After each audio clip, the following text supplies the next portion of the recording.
On the morning of Friday, May 21st, 2010, 68-year-old Dennis Kola sat down for breakfast with his wife Myrna inside of their kitchen in their spacious 4-bedroom house in La Crosse, Wisconsin.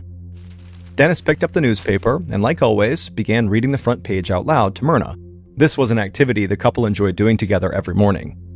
According to the story on the front page, the stock market was struggling and unemployment was on the rise. But Myrna didn't bat an eye.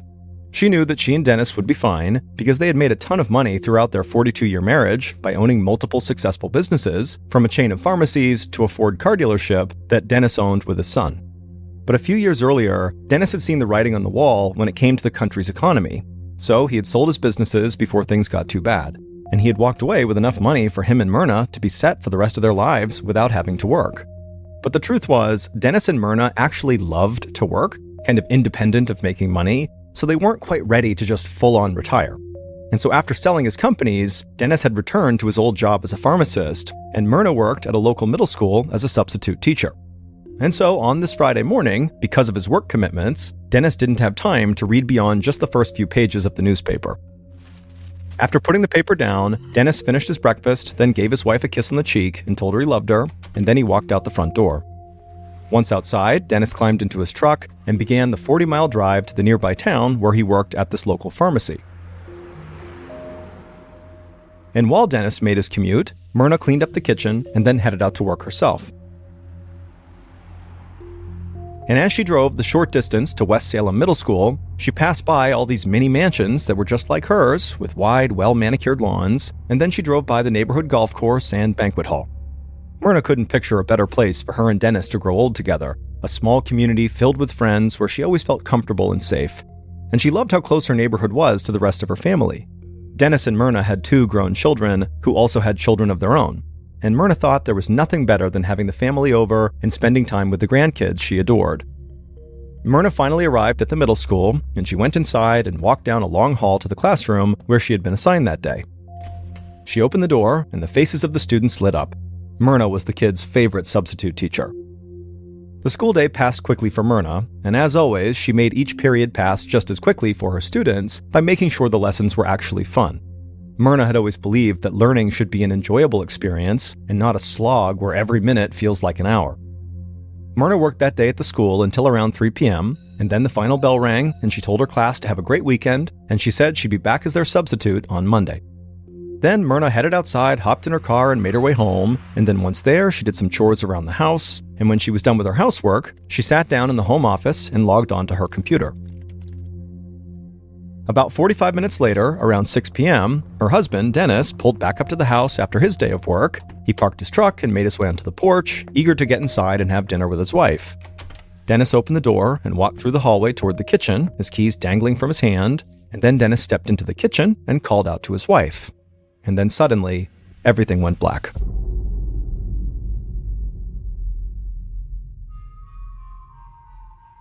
Three days later, on Monday at 7:50 a.m., the morning bell rang at West Salem Middle School, marking the beginning of the official day.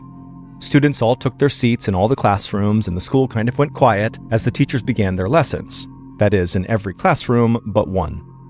In that one classroom, the chair behind the teacher's desk remained empty, and so the students in that classroom just remained standing up and chatting with each other, aware of the fact that their teacher was not there, but not that worried because they liked having some extra time. However, these students' obvious restlessness caught the ear of an administrator who happened to be walking by the classroom. And the administrator stepped into the room and asked what was going on, and the students said their substitute teacher still hadn't shown up. Concerned, the administrator told the students to wait quietly, and then he returned to the front office to double-check the schedule. This was the class that Myrna Kola had been assigned to teach that week, and apparently she had just not shown up for work and didn't tell anybody. The administrator pulled up Myrna's file and dialed her phone number, but no one answered. So the administrator checked Myrna's emergency contact info, and he found it was her son, Eric.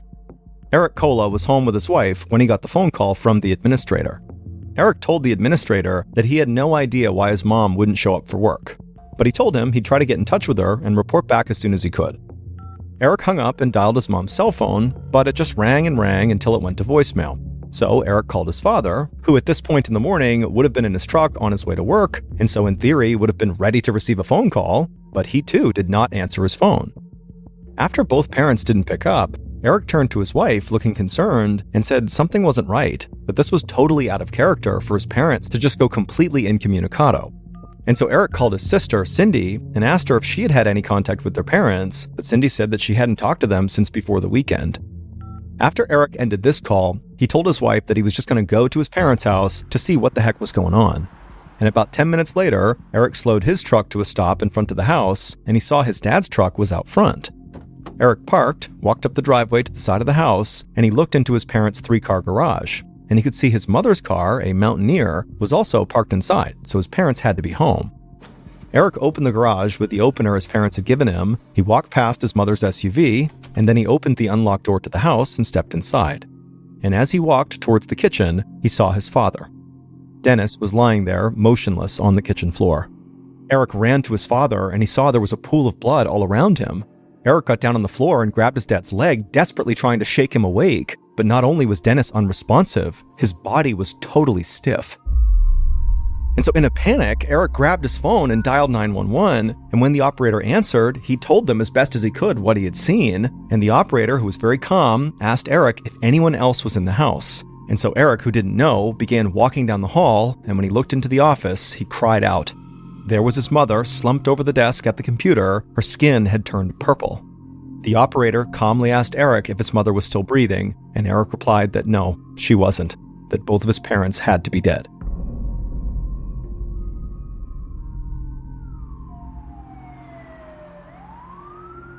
A little while after Eric's 911 call, Agent John Christopherson of the Wisconsin Division of Criminal Investigation and members of his team arrived at the Colas house.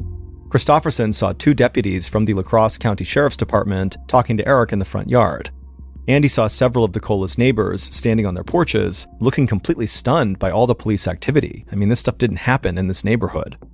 Christopherson knew major crime was rare in this community, and a double homicide was basically unheard of. That was a big reason Christopherson and the state police had been brought in to lead this investigation. Agent Christopherson got out of his car, walked across the yard, and introduced himself to the deputies and to Eric. And he let them both know that he'd be back soon to ask some questions. Then he led members of his team into the Colas house. The smell of decomposing bodies hit them immediately, and the smell instantly told them that the victims must have been dead for quite a while. Christopherson walked to the kitchen, and he saw Dennis lying face down on the floor. Dennis was surrounded by a pool of coagulated blood, and he had a hole in the right side of his head. Dennis was still wearing his jacket, and his car keys were clutched tightly in his hand. So Christopherson figured that Dennis must have been shot shortly after he walked through the front door of his house. After looking around the kitchen, Christopherson walked down the hall to the office, where he knew the second victim had been found. He saw Myrna's body hunched over the desk.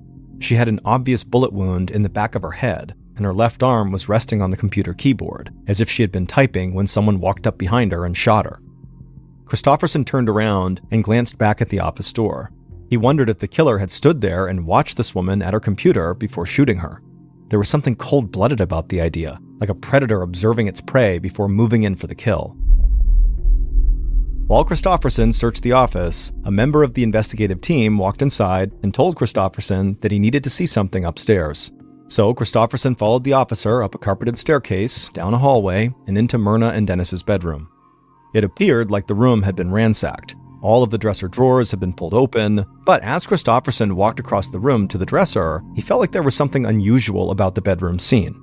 Their dresser drawers had all been pulled out and left open in a way that a robber wouldn't have actually been able to see what was in each drawer, and it didn't look like anyone had actually dug through the drawers or taken anything.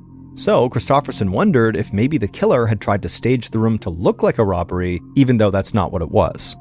Christopherson continued to walk around the room, and he quickly found pieces of Myrna's very expensive jewelry just sitting out, untouched, so that only added to his suspicion that the apparent ransacking in the bedroom really had been staged. Christopherson finished searching the room and then made his way down the hall to an upstairs guest room. This room looked untouched. But then, when he opened the door to a walk-in closet inside of this room, something immediately caught the agent's eye. It was a .22 caliber rifle propped up against the wall.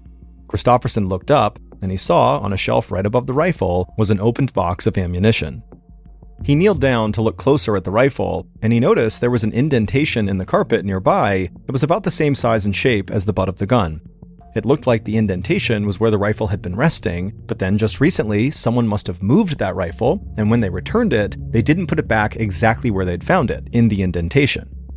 Christofferson had a member of his team bag the rifle and the box of ammunition and book them into evidence. Then Christofferson headed downstairs and outside and joined the deputies who were talking to Eric. After telling Eric how sorry he was for his loss, Christofferson said, "Look, I have to ask you right now about what you know, because this is a murder investigation and this needs to move quickly." And so he asked Eric when was the last time he saw his parents alive. Eric said it had been Thursday night, so 4 nights earlier. He had stopped by the house to help his mother do laundry and to help his father replace some boards out on the deck. And before Eric left, Eric told Christofferson that his father had said to him, "I love you, son." And Eric had said back, "Yeah, I love you too, Dad." He said that was the last time they actually spoke. Eric did tell Christofferson that weekend he had tried calling his parents to invite them to a cookout, but they didn't pick up, so he left a voicemail, and his parents didn't call him back, but he didn't think it was that big of a deal because he knew his parents had plans with friends that weekend. After hearing this, Christofferson asked Eric if he knew of anyone who might have access to his parents' residence. Eric said he couldn't think of anyone specifically, but he did say his parents often kept their doors unlocked. This didn't really surprise Christofferson because that's how safe this community was. But now he wondered if maybe someone had exploited that sense of security and just slipped inside the house through an unlocked door. As Eric continued to speak with Christofferson and the other police officers, Eric's sister, Cindy Cowell, arrived at the property. And as she walked across the yard towards them, Christofferson could tell she'd been crying. After Cindy walked over to them, she gave her brother a hug, and the two of them did their best to comfort each other and also to provide any additional information that might help. But neither of them could think of anyone who might have had a motive to kill their parents. And so this double murder was turning into a total mystery.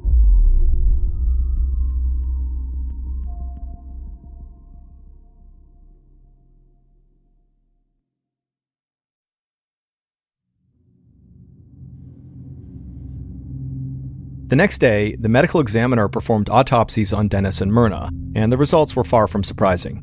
Each had been shot in the head. But there was an important detail. The bullet that had struck them in the head was a .22 caliber bullet. And this was an important detail for Christofferson because it was the same caliber bullet used in the rifle he'd found in the upstairs bedroom closet. And that rifle had clearly been recently moved because of that indentation he saw in the carpet.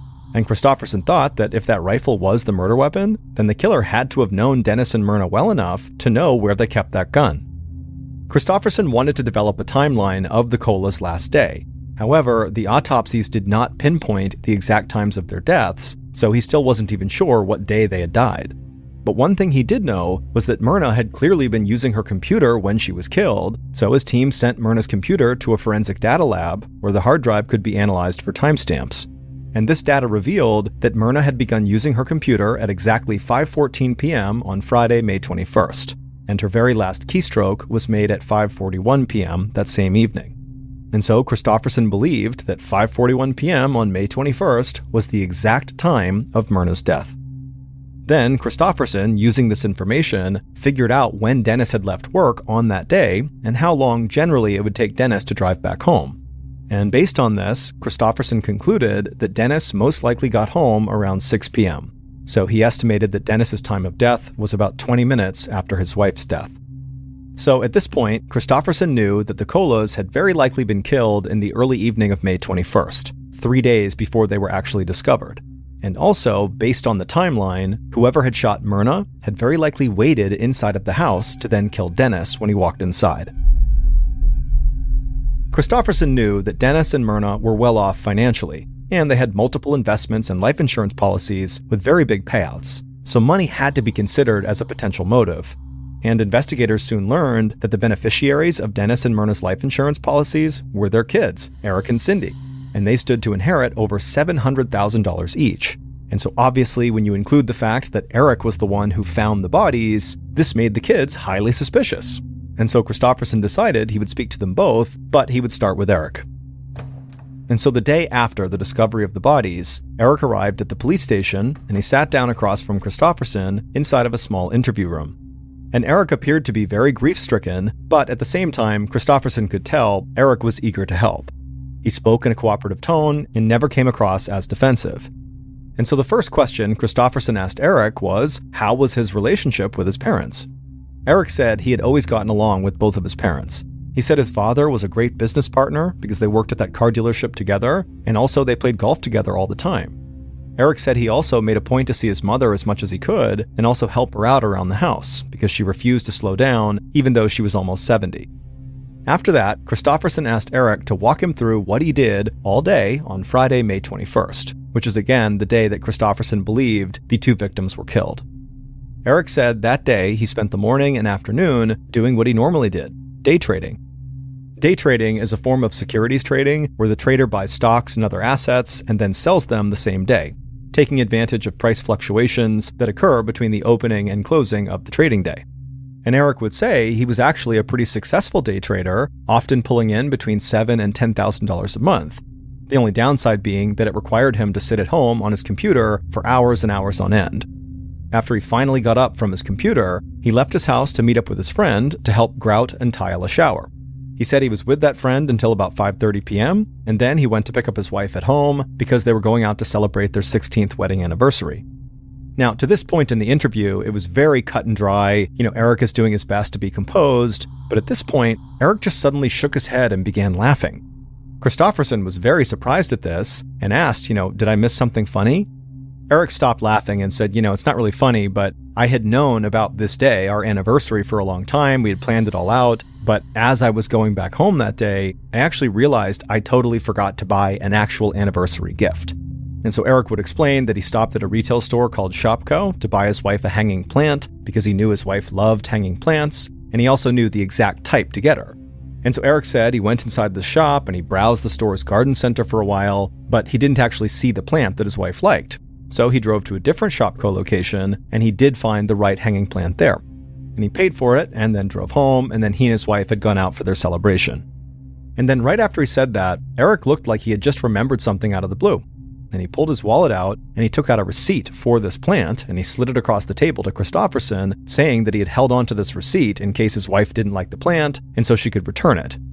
Kristofferson looked at the receipt, and it did confirm that Eric had bought this plant at 6:15 p.m. at the Shopko.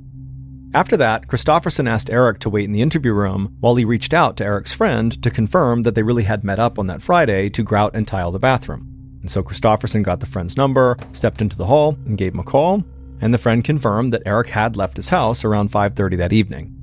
And so at this point, Kristofferson concluded that based on Eric's timeline, he didn't really have enough time to have also driven to his parents' house to kill them, between leaving his friend's house and then getting that plant at Shopko. So Kristofferson did not think Eric was as likely of a suspect as he originally seemed. So Kristofferson walked back into the interview room and asked Eric if he could think of anyone at all, who may have had a reason to harm his parents. Eric hesitated, and then with obvious reluctance in his voice, he said they should look into his sister, Cindy, and her husband, Patrick. When asked to explain why, Eric said that Cindy had been having some very serious financial problems. She was living paycheck to paycheck, earning close to minimum wage, working for a collections agency. Meanwhile, her husband, Patrick, didn't work at all. They had a mortgage and other expenses, and Cindy had been borrowing money from their parents to help make ends meet. In fact, she actually owed her parents tens of thousands of dollars. And then also, Eric said that his sister's husband, Patrick, was just generally kind of a bad guy. And also, Eric knew his parents did not like Patrick at all and often referred to him as a, quote, lazy bum.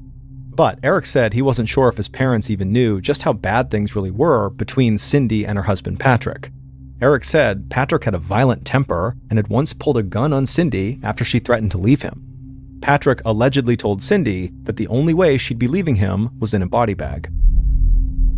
Kristofferson was shocked at this information. If this was true, this was a huge red flag. The idea that Patrick had literally pulled a gun out and actually threatened to kill someone certainly made him a pretty big suspect. But Kristofferson kind of tempered his reaction to this and just thanked Eric for coming in and speaking to him. And then after Eric was gone, Kristofferson immediately reached out to Cindy to set up a meeting. The following day, Cindy showed up at the station and joined Kristofferson in the interview room. And right away, Kristofferson could tell Cindy seemed very rattled and sort of nervous. But Kristofferson didn't react to that and just thanked her for coming in and reiterated how sorry he was for her loss. His voice was calm and friendly, and he told Cindy there was no reason to be nervous. This was just an interview, not an interrogation. Cindy nodded, but still seemed very nervous. Kristofferson began the interview by asking Cindy when was the last time she spoke to her parents. and Cindy said she had spoken to her father on Friday morning, so the day that Dennis and Myrna were killed.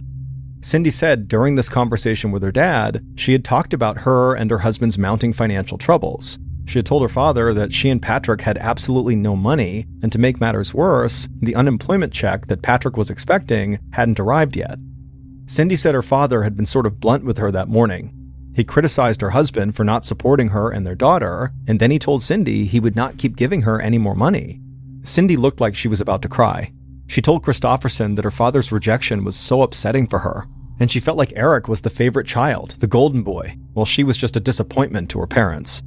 After that, Christofferson asked her what she had done the rest of that day after she had spoken to her father. Cindy said she'd been at work until about 4:45 p.m. She left the office and stopped at a convenience store to buy some groceries, and then she got home between 5:30 and 6. And once she was home, she spent the rest of the evening with her daughter and husband. Christofferson took down Cindy's work information and said that was all he needed from her for now, and that he would follow up if necessary. After the interview, members of the investigative team went to Cindy's office and obtained her punch cards. And the punch cards would show that yes, Cindy had clocked out at 4:45 p.m. Next, they drove over to the convenience store where Cindy said she had done her grocery shopping, and the manager of that store gave them access to the surveillance footage from that day, and it didn't take investigators long to find Cindy in the video, shopping in the store during the time frame she said she was. And so, just like with her brother, the investigators concluded that basically based on the timeline, there wasn't enough time for Cindy to have gone to her parents' house and killed them. But Agent Christofferson couldn't completely rule Cindy out yet. Even if she wasn't the one who pulled the trigger, what's to say her husband, Patrick, the man who apparently had, a temper and had previously drawn a gun on Cindy and threatened her life, who's to say he didn't pull the trigger? And also maybe Cindy was involved somehow with the murder, that she helped coordinate it for Patrick. But before Christofferson jumped to that conclusion and brought Patrick in and really drilled him hard on what he was doing on that day, he first wanted to check to see if Eric's description of Patrick was actually accurate. And what Christofferson learned was Patrick had apparently cheated on Cindy at some point, he abused drugs, and he had difficulty holding down jobs, and because he was currently unemployed, he had a lot of free time and not a lot of money.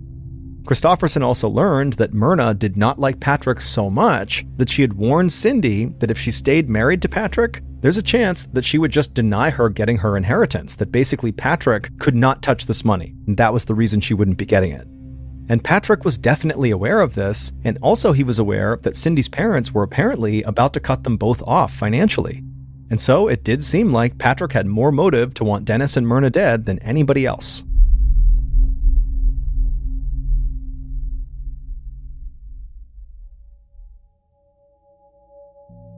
A few days after the murders, Christofferson, along with an investigator from the sheriff's department, waited for Patrick inside of an interview room. Eventually, another officer led Patrick into the room, and Patrick sat down on the other side of the table. Patrick was very physically imposing. He was tall with broad shoulders, and he had short cropped hair, and he had spent some time in the Marine Corps. But once he was settled in his seat, he made it very clear that he wanted to help the investigators in any way he could. And the investigators actually couldn't help but look at each other really quickly, like they couldn't believe how soft-spoken Patrick seemed. I mean, this guy had this horrible reputation, and right now, he seemed like he was just very cooperative. But Christofferson knew looks can be deceiving, so he got right to the point, and he asked Patrick how he spent his day on Friday, May 21st, the day his in-laws were killed. And Patrick said in a very soft voice that he had spent the day just kind of hanging around the house by himself, watching TV and playing Xbox. After this, the county investigator said to Patrick, that's not exactly an airtight alibi. If he was home by himself, how could anybody corroborate that? Patrick said he understood, but he really was telling the truth. That's what he did on Friday. And then he also said he always had a great relationship with Dennis and Myrna, and he would never do anything to hurt them or to cause his wife any pain. At this point, Christofferson was nearly certain that Patrick was just lying, because basically everyone they had spoken to had said that the in-laws did not get along with Patrick. They called him the lazy bum, and they totally resented him and did not like him. So how could he possibly have a good relationship with them? And so Christofferson didn't waste any time. He leaned in and told Patrick that police had heard his relationship with the victims had been strained, to say the least, and so it seemed very likely that right now, Patrick was lying. Christofferson also pointed out Patrick's weak alibi and the fact that as a former Marine, he would know how to use a gun. Patrick didn't deny any of this and said he did own several firearms, but he said again that he really had been at home playing video games that past Friday, and he really didn't have anything to do with the murders. Christofferson told Patrick that they might have a better idea if he really was telling the truth if he allowed them to search his house. Patrick looked at both investigators, and his voice stayed calm and soft like it had the whole time, and he said yes, he would consent to a search of his home because he had nothing to hide. So not long after this interview, investigators did search Patrick and Cindy's house, and they would find multiple firearms which were confiscated. They also seized Patrick's Xbox and brought it into the crime lab for analysis. Investigators were able to see exactly when the Xbox game console was being used, and it did seem to confirm everything Patrick had said, because the Xbox had been used all day on Friday, suggesting Patrick really had been at home playing video games at the time Myrna and Dennis were murdered. And also, after closer analysis, the guns seized in Patrick and Cindy's house were not the same ones that fired the .22 caliber bullets that killed Dennis and Myrna.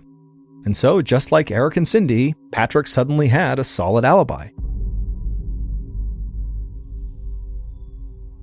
The following day, Eric walked outside of his house, he opened up his mailbox, and he found a single item inside. It was a plain white envelope with no postage on it. Eric took the envelope inside of his house, he opened it up, and he looked at the paper that was inside. And when Eric saw what was on it, his face turned pale and he started breathing heavily. His wife walked into the room and saw Eric staring at this note and clenching his jaw and shaking his head, and she asked him, "What's going on? What does the note say?" Eric walked over to his wife and just held the note out for her to read. And in strange, weirdly stilted handwriting were the words, "Fixed you." That's all it said, "Fixed you." Eric's wife immediately picked up her phone and dialed 911. A few minutes later, a sheriff's deputy arrived at the house and took this strange note into evidence. And also the deputy noticed that Eric was incredibly rattled and could barely talk. In fact, the sheriff's deputy said it seemed like Eric could actually have a heart attack. And as Eric tried to catch his breath, he would tell the deputy that he believed his parents' killer wrote this note, and somehow those two words, "fixed you," meant they were coming for him and his family next. The note forced Christofferson to view this case from a totally new angle. If somebody really did have a vendetta against the Colas, and that's why they killed Dennis and Myrna, it did seem entirely possible that they might also target the rest of the Cola family. And so that possibility obviously put way more pressure on Christofferson and his team to solve this case quickly. But the only thing that Christofferson kept coming back to that just seemed like it had to be at the heart of this case was money.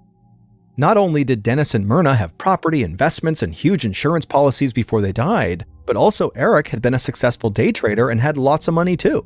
So Christofferson decided he would dig deep as he could into the family's finances, hoping that might point him to a potential killer. And so back at the station, Christofferson and a forensic accountant dug through stacks of Dennis and Myrna's printed bank statements, and also they reviewed the couple's most recent online banking transactions. And as they looked at that recent online activity, something absolutely shocked them. And at first, Christofferson literally couldn't believe what he was looking at, like this had to be a mistake, because it was something so outlandish, it just shouldn't have been there. There was a transaction made on May 22nd, 2010, the day after the murders. The transaction showed a check that was cashed from Dennis's account for $50,000. Now, the name on the signature line of the check was Dennis Cola, but it was the name on the account that this check had been deposited into that really caught the investigators' attention. And suddenly, the whole focus of the investigation shifted. Police immediately served a search warrant on this particular person's house, and inside they found a pair of plain white envelopes very similar to the envelope that Eric had found in his mailbox that contained the words "fixed you" on it. And when those envelopes were compared to the one that Eric had received, they contained the same manufacturing defect, proving that the envelope containing that "fixed you" note had come from this individual's house. Then a forensic document examiner looked at that $50,000 check, and he quickly determined that Dennis's signature on this check was a forgery. What's more, the forged handwriting perfectly matched the handwriting on the "fixed you" note. And so now Agent Christofferson was very confident that the person who wrote that note and then also forged the check was Dennis and Myrna's killer.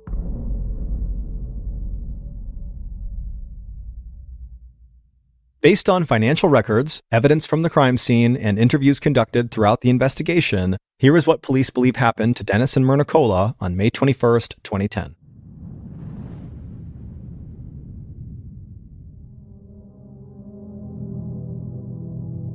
Around 5:30 p.m., the killer, who was inside of the Cola's house at this point, slowly walked down the hallway in the direction of the home office. They watched Myrna from the hall until they were sure she was totally preoccupied with what she was doing on her computer. Then the killer slowly walked upstairs, entered one of the bedrooms, opened the closet door, and lifted the .22 caliber rifle from where it was resting on the floor. They also reached up and grabbed some ammo from the box on the shelf, then loaded the rifle and walked back downstairs. Then the killer made their way back to the home office, and they looked inside and saw Myrna was still preoccupied with the computer. And so the killer stepped forward into the room, they raised the rifle, aimed it at Myrna's head, and then pulled the trigger. A .22 caliber bullet lodged in Myrna's brain. She died instantly, slumping over her computer, with her fingers still near the last keys she had pressed. Confident that Myrna was dead, the killer crossed the room and closed the blinds. Then they walked back into the hallway, went down to the kitchen, and sat down at the table, and began to wait. About 20 minutes later, the killer heard Dennis's truck pull up outside. The killer heard the sound of the truck door opening and closing, and then the sounds of footsteps getting louder as Dennis approached the front of the house. At this point, the killer slowly got up and moved towards the back of the kitchen and put their back against the wall, sort of out of view, and continued to wait. A moment later, the killer heard Dennis's footsteps now inside of the house, his keys jangling in his hand. Then the killer saw Dennis walk into the kitchen, and immediately they raised their rifle, aimed it at Dennis's head, and fired. Dennis was dead before he even hit the ground. The killer stared at the body on the floor, and then walked back upstairs and returned the rifle to the closet, failing to notice they were not placing it in the exact spot where it had been before. After that, the killer walked to Dennis and Myrna's bedroom and opened up the dresser drawers to make it look like the home had been robbed. Then the killer opened up the drawer on the nightstand, tore out a check from Dennis's checkbook, and then wrote themselves a $50,000 check and forged Dennis's signature. The killer slipped the check into their pocket, walked back downstairs, left the house, and drove to a Shopko store to buy a hanging plant for an anniversary gift, making sure to keep the receipt to help corroborate the alibi they knew they would need. Dennis and Myrna's own son, Eric Kola, had been their killer. It would turn out Eric had only visited one Shopko store that day to buy a plant, not the two stores like he had told police. And so when detectives obtained the surveillance footage from the Shopko Eric claimed to have visited first, before going to the second one and buying the plant, well, they expected to see him browsing the garden center in this first shop, but the investigators spent hours and hours reviewing the footage from multiple cameras inside and outside the store, but there was no trace of Eric anywhere. And investigators knew that if he had not gone to that store and only went to the second one, well, he would easily have enough time to kill his parents. And so his alibi began to fall apart. And then, when investigators delved deeper into the Kola's financial records, they found that forged $50,000 check, and it was made out to Eric. And then also, when investigators began probing Eric's personal finances, they quickly discovered that Eric had been lying to them. Eric was not raking in $7,000 to $10,000 a month from day trading as he claimed. In fact, he was in serious financial trouble. His day trading had been successful in the beginning, but then the economy had tanked, and Eric's financial position plummeted, leaving him desperately broke and $150,000 in debt. But Eric continued keeping up appearances. He drove luxury cars, spoiled his kids, and retained membership at an exclusive country club. He presented himself to friends as this financial wizard, but all the while, he was actually borrowing huge sums of money from his father and then losing it on the stock market. Investigators had learned from Dennis's colleagues that Dennis was an extraordinarily generous man, the kind of guy who would give you the shirt off his back if he thought you were in need. But Dennis's generosity had its limits. He had reached the end of his rope with his kids because he had given Eric hundreds of thousands of dollars, and he had helped pay Cindy's mortgage while her husband sat at home unemployed playing video games. And in fact, only days before the murders, Dennis had told a work colleague at the pharmacy that he was officially cutting off his children financially. Enough was enough. When police confronted Eric about the forged $50,000 check, Eric explained that his father had given him a blank check the day before he was killed, and Eric had deposited it on Saturday, having no idea his parents were dead. But police didn't believe that, because Dennis had just told his colleague that he planned to stop giving his children money. So police searched Eric's home, and they found the envelopes that matched the envelope from the Fixed You note. Eric had written that note himself and put it in his own mailbox. And so by this point, police were very sure Eric had killed his parents, and they had enough probable cause to arrest him. Police believe Eric Kola murdered his mother and father just so he could use the inheritance money to pull himself out of debt. The case against Eric was entirely circumstantial, but it was strong enough that a jury found him guilty on 2 counts of murder, and he was sentenced to 2 life terms without parole. Eric did not receive a dime of his parents' estate, but his 2 children did inherit $740,000, which they split between them. Eric continues to maintain his innocence. On the evening of Thursday, May 21st, 2015, a 16-year-old girl named Lily walked into the home gym inside of her house in Hong Kong looking to do a workout. Now, she sort of expected the gym would be empty and she could kind of have the run of the place, but as soon as she walked in, she saw her dad was in there and he was doing some sort of cool-down exercise on a yoga ball. So Lily's dad, whose name was Ka Kim Sun, was a doctor and a professional, and normally at this time of the day, she would never see him in the gym. He was typically locked upstairs in his study, or upstairs doing work or something, or he was just gone for the day. So for him to be here, it just didn't really line up with his schedule. And so Lily asked her dad, what are you doing here? What's going on?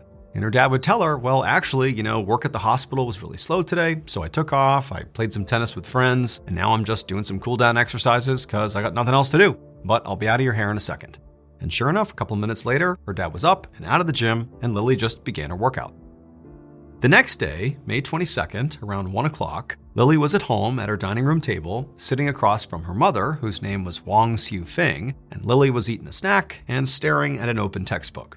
Now, normally at 1 o'clock on a Friday, Lily would be at school, but she had the day off that day. And she had wanted to spend her day off seeing friends and just being a teenager, but her dad was really focused on her being successful academically, and he told her that absolutely not. You're not going anywhere. You are going to stay home and you are going to study all day long. You will not leave the house. That's what you're doing. So Lily just continued to stare at the textbook and basically do what her father said. And then a couple of minutes later, she actually heard her dad coming down the stairs, and he came into the dining room, and he was clearly very pleased to see his daughter doing her work, or at least appearing to do her work. And he came over to her, gave her a kiss, he kissed their mother, and then he said he was off to work. And then he went out the door and he was gone. And as soon as Carl was gone, Lily's mom looked over at her and said, I'm not going to make you study all day. Come on, let's go out and have a mother-daughter shopping day. And Lily was stoked. She shut her textbook, she went and got ready, and then a minute later, she and her mom climbed into her mom's yellow Mini Cooper car and they headed out.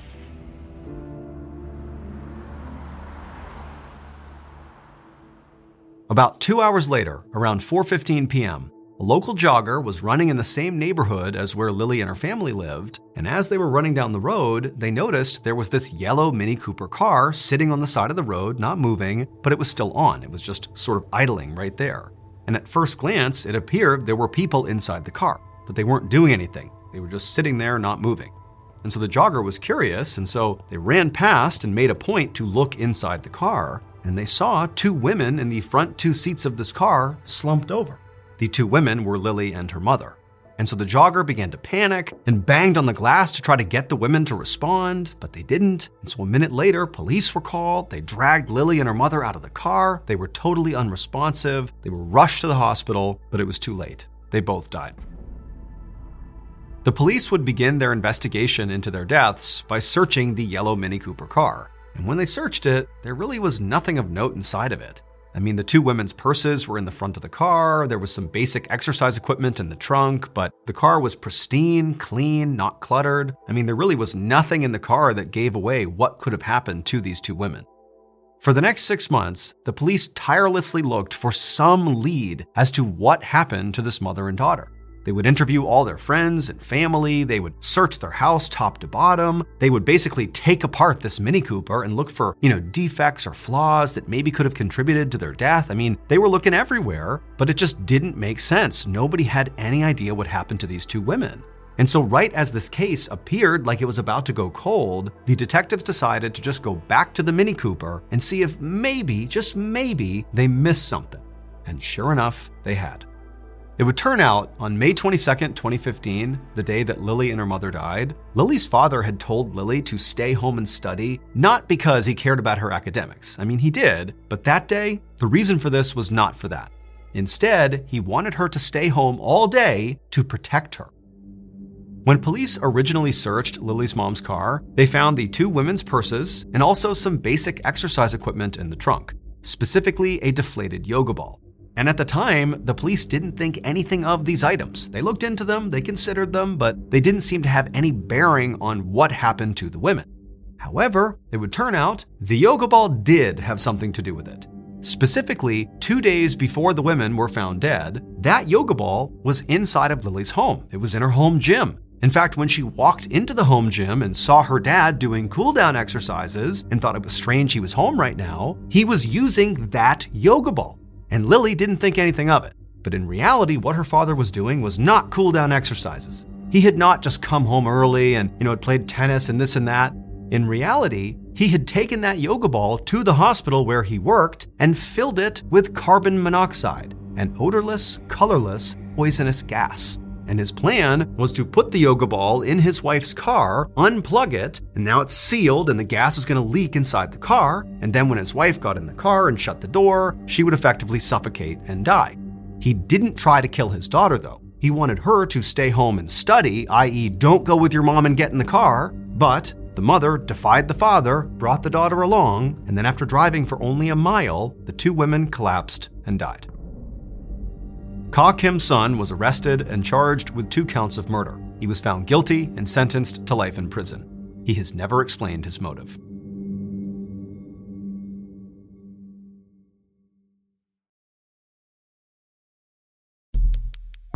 Our next story is called 120 Times.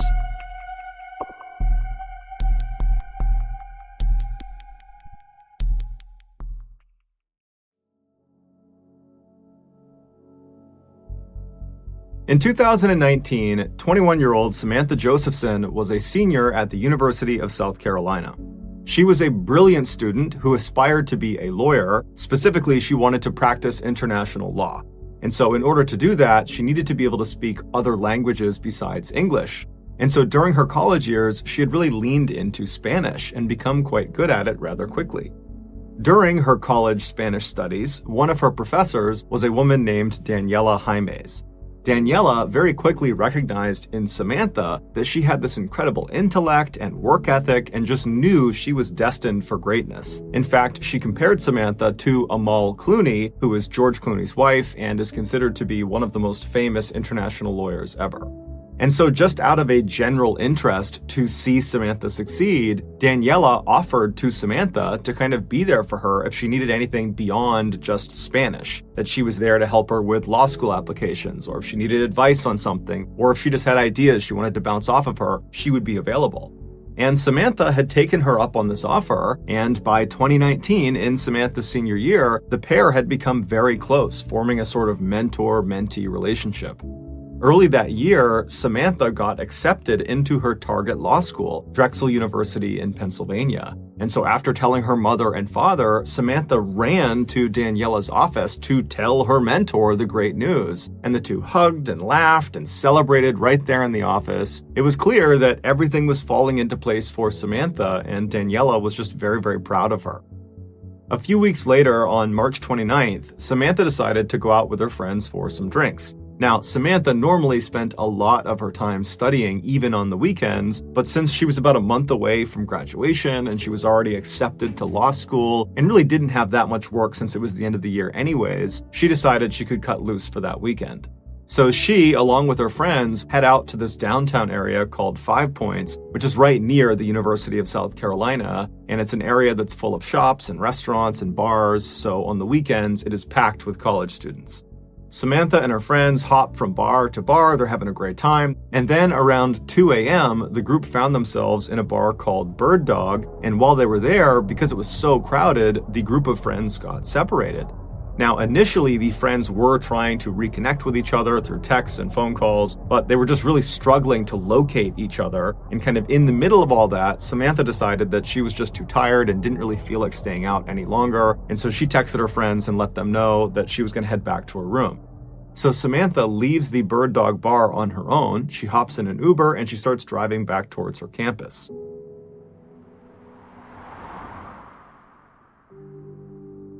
Several hours later, after all of Samantha's friends had also finally gone home and then woke up that following morning, they realized Samantha was not in her room. And so they called her, she didn't pick up. They started asking around to other friends who might know where she was, but no one did. And so pretty quickly, Samantha's friends were very, very worried about her because the last they had seen her, she was leaving the bar on her own. And so they were really worried something might have happened to her. And so by 1:30 p.m. that day, on that Saturday, the day after they had gone out, they called the police and reported her missing.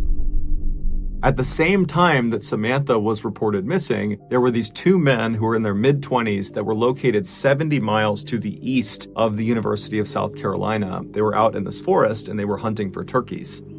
Earlier that day, these two men, whose names were Anders and Ryan, they had had no luck actually finding these birds, and so they were getting frustrated. And so by the afternoon, they had split up and were kind of combing this forest on their own to see if they would have more luck solo. And so Ryan, he posted up next to their truck, which was parked on this dirt road that was butted up against the edge of this big forest. And Ryan, with his binoculars, was scanning out across this field that butted up against the tree line of the forest. And he was kind of scanning the tree line, but he still was having no luck finding any turkeys. And then Anders, he actually had walked into that forest, which was right next to Ryan. And he was just kind of walking around looking for the birds as well, but he too was still having no luck. And so around 4:30 p.m., Anders, who's the one in the forest, he finally is just ready to admit defeat and leave empty-handed. And so he turns around and begins walking out of the forest in the direction of Ryan.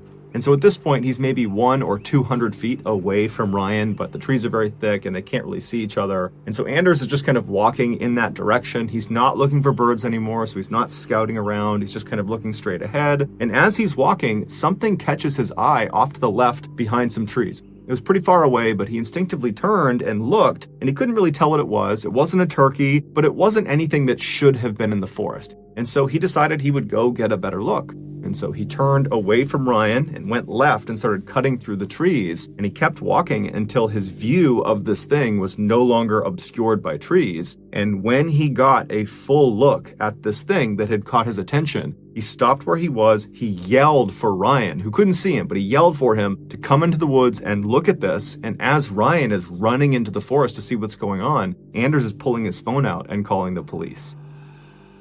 When the police finally show up, they find Anders and Ryan, and they're very shaken up, and they're sitting on the back of their truck on that dirt road where Ryan had been. And so the police pull up to them, they speak to them and get directions of how to get to what they saw inside of the forest. And then the police officers walk into the forest, they follow the directions, and before long, they're looking down at Samantha. 14 hours before her body was discovered, Samantha left the Bird Dog Bar and walked out front where there's lots of other students, and she walked to this corner of this road right in front of her, and she hailed an Uber. And then the Uber car pulls up, she hops inside, and then the car backs up and drives away. Except that was not an Uber car. That was a car driven by a 24-year-old named Nathaniel Rowland, who was not an Uber driver. He was a guy who had been driving around 5 Points all night, presumably to try to trick people into getting into his vehicle, believing it was an Uber. And finally, his plan had worked. He had pulled in right in front of Samantha. She thought it was her car. She climbed in without question. And then once she was inside, she couldn't get out again because the doors were child locked. There was no way to open them unless they were opened from the outside.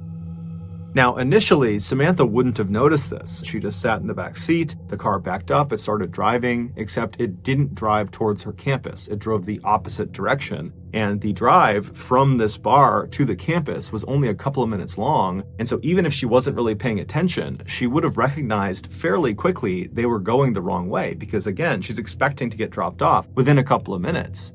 Now, we don't know what actually happened inside that car in terms of how Samantha actually handled this realization that he was taking her the wrong way. We don't know if she confronted him. We don't know if she tried to open the door and then realized it was child locked. We just don't know. All we know is that Nathaniel drove Samantha to some isolated area, most likely 70 miles to the east, near that forested area where her body was found. And then once he parked wherever he was, Nathaniel pulled out a knife and then leapt into the back seat of his car where Samantha was trapped, and he stabbed her 120 times. And then after he was finished stabbing her, it would take Samantha over 10 minutes to finally die.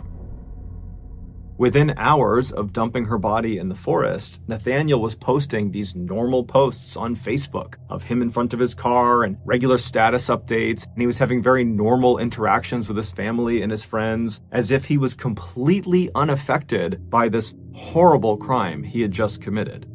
Nathaniel was arrested within 24 hours of the discovery of Samantha's body. While he never offered any motive for the crime, it's believed he simply decided that night he was going to go kill someone. And so he just began prowling around for a victim, and unfortunately, Samantha was just in the wrong place at the wrong time.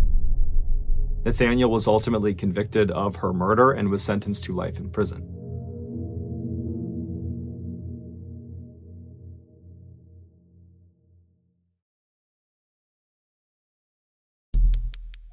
The next and final story of today's episode is called To Save His Soul.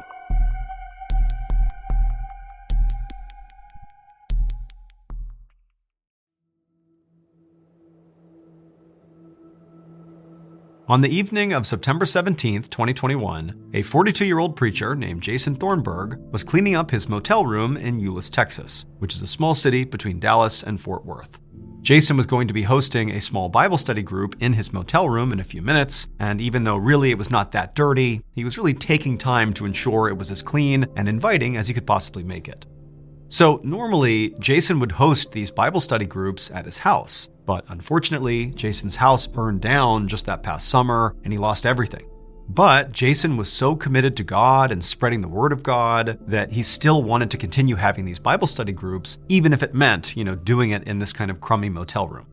And so Jason walked around the room, picking up laundry and straightening up his bed. And then after kind of arranging chairs in a circle for the various participants he was expecting, he went over to a cabinet, pulled out some Bibles, and right as he was about to start placing these Bibles on each chair, he heard a knock at the door. And Jason was really excited because he knew that had to be someone who was here for this Bible study. And so he walked right over, Bibles in hand, to the door. He opened it up, and standing outside the door was this big guy covered in tattoos, kind of looking down at Jason. And Jason broke into a big smile. He was so happy to see this guy. The man's name was David Luaris, and Jason had previously met him when he was out on the street doing outreach for his church, and he had invited David to, anytime he wanted to come by the motel and be a part of this Bible study group.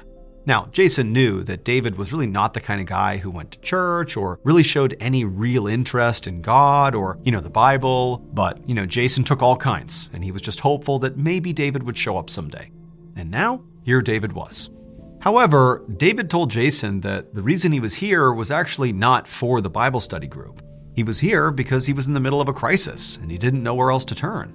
He confessed to Jason that he had begun using drugs and gotten mixed up in some criminal activity, and there's some dangerous people out there that he was sort of running with, and now his concern was some of those dangerous people were coming to get him. And so he literally felt like his life was in danger. Now, when Jason heard this, he was surprised, but at the same time, he could tell that David was being very authentic and just needed help. And Jason felt like, his job ultimately was to serve God and all of God's people. And David was one of those people, and he was in need of help. And so if all Jason did was simply provided safe haven for David inside of this motel room, then that was serving God and it was the right thing to do. And so Jason immediately said, "No problem, David." He handed him a Bible and said, "Come on in." David took the Bible awkwardly and just kind of stood there for a moment, not really sure what to do. But then Jason said, "Hey, relax, just come inside, take a seat." And so David did. He walked in, he sat down with the Bible, and then Jason actually came over and sat down next to him, and the two of them, for about 15 minutes, just made kind of awkward small talk.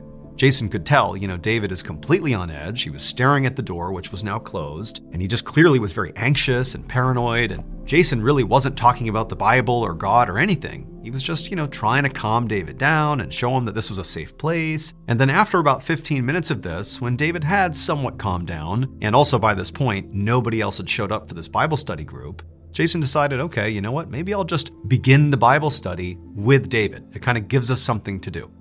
And so Jason got up, he locked the door, showing David that it's just going to be them, it's safe here. And he told David to go ahead and open his Bible to a certain page. And then the two of them just began reading the Bible together. And for hours, they just sat there reading the Bible, and Jason spoke to David about, teachings of God and how to lead your life in a way to serve other people. And, for the most part, David did completely calm down and seemed to really be embracing this Bible study. But eventually, despite how well this Bible study was going, it did need to come to an end at some point, at least in Jason's mind. And when he began to notice it was getting dark outside, he sort of began wrapping it up and he shut his Bible and sort of expected that David would take a hint and leave, but David didn't.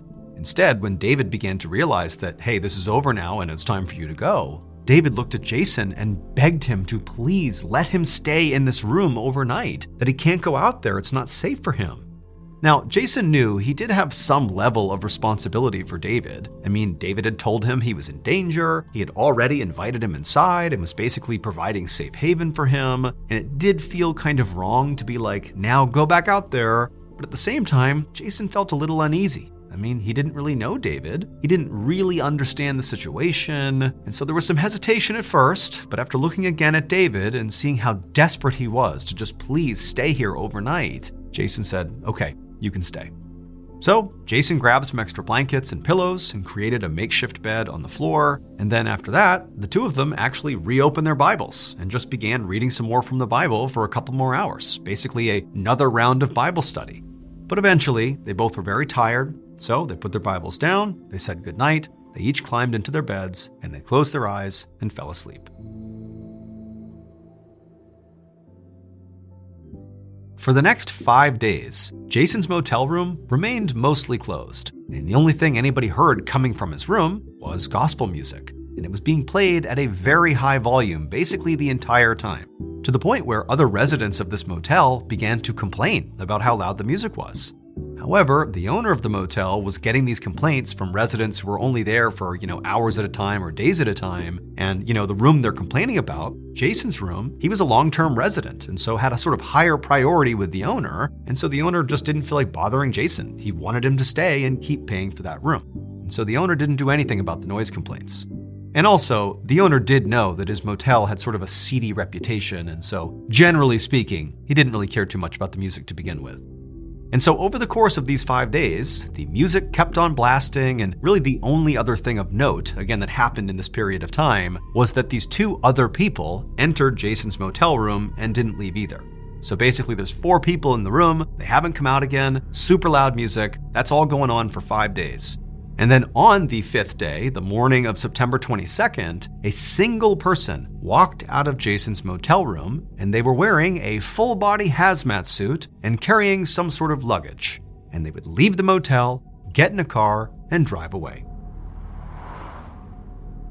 45 minutes later, about 25 miles away from that motel, the Fort Worth Fire Department got a call about this raging dumpster fire in a residential neighborhood. Firefighters quickly got to the scene and put out the blaze, and after it was gone, they walked up to the smoky dumpster and looked inside just to get a look at what was burning, and what they saw caused them all to back up and call the police. It would turn out David was right when he said he was in danger. However, what he didn't understand is hiding out in Jason's motel room was not going to protect him from that danger. Shortly after he and Jason wrapped up that second Bible study that night, and the two of them climbed into their respective beds, Jason in his actual bed and David in the makeshift bed on the floor, well, David did fall asleep pretty quickly, but Jason didn't. Jason waited until David was asleep, and then Jason got up, got a knife, and then slit David's throat. Then he cut David's heart out and ate it, because Jason the preacher really actually believed that human sacrifice was the best and purest way to serve God. Over the course of the next 5 days after killing David, Jason would remain in his motel room blasting gospel music, and over those 5 days, he would basically lure those 2 women into his room, very likely on the promise of Bible study, but they too would be sacrificed. And then on the 5th day, the person who exited the motel room in the full hazmat suit was Jason, and that luggage he was carrying with him contained the body parts of the 3 people he had just killed. And he brought those body parts to that dumpster in that residential neighborhood and lit them on fire. And so when the firefighters put out the fire, what they saw inside were burned up bodies. Jason was arrested, and while he was awaiting trial, he confessed that David and the 2 women were not actually his first victims. He said that just a few years earlier, he had sacrificed his girlfriend, and that house fire that destroyed all of his belongings and prompted him to go live in this motel was set by Jason himself. because he had sacrificed his roommate and needed to get rid of the evidence. Ultimately, law enforcement was only able to show that Jason killed those 5 people, but there could have been more. Jason was found guilty of capital murder and sentenced to death. He is currently on death row in Texas.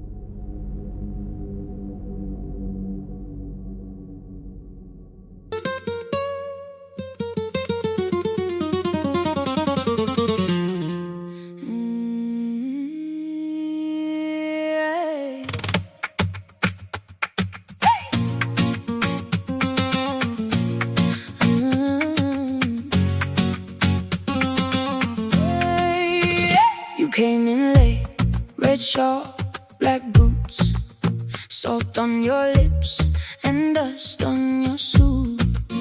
You said my name like it burned your tongue. I knew that stare before you spoke one.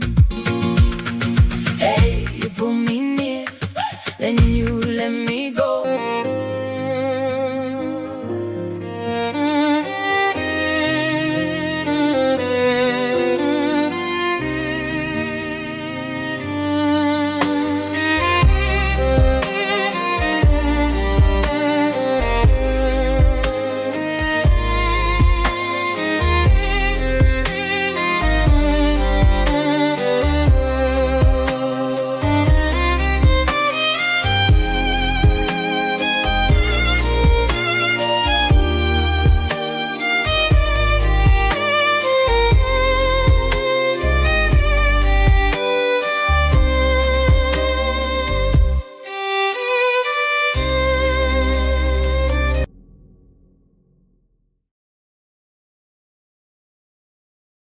A quick note about our stories: they are all based on true events, but we sometimes use pseudonyms to protect the people involved, and some details are fictionalized for dramatic purposes.